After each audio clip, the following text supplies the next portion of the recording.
Kasama ko po siya ngayon. Andito po kami sa venue. Andiyan kayo? O sige, pupunta ako dyan ngayon.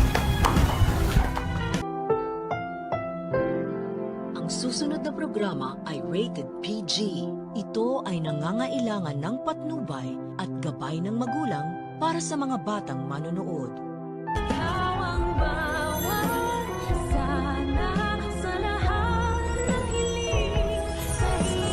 Pwede naman na magstay ka muna para sayin natin yung mga bata. Sige na, para kay Lolo.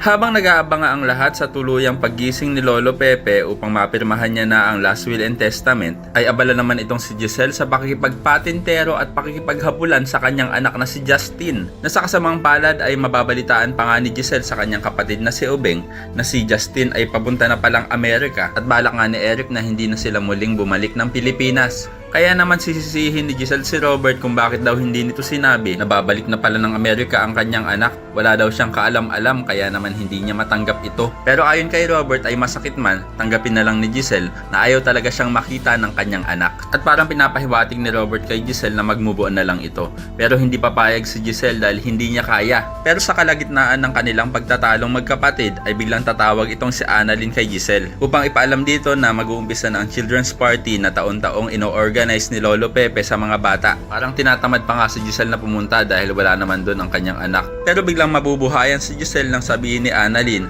na nandoon ang kanyang anak na si Justin at pagmamadaliin na ni Annalyn ang kanyang tita dahil baka bigla na lang umalis itong si Justin. Kaya naman aabangan natin na malaman kung magiging matagumpay ba ang pakay ni Annalyn na pagharapin ang kanyang tita at ang kanyang pinsan. At malalaman din natin kung anong magiging sagot ni Doc Lyndon kay Luke kung bakit ayaw nitong pabalikin si Annalyn sa Apex. Kaya naman ko isa ka rin sa mga umaasang sana magkasundo na ang mag-inang Giselle at Justin ay pakilike ang video na ito and don't forget to subscribe para naman mas lumakas ang puwersa laban kila Moira at Zoe. Thanks for watching and see you next time. Bye bye!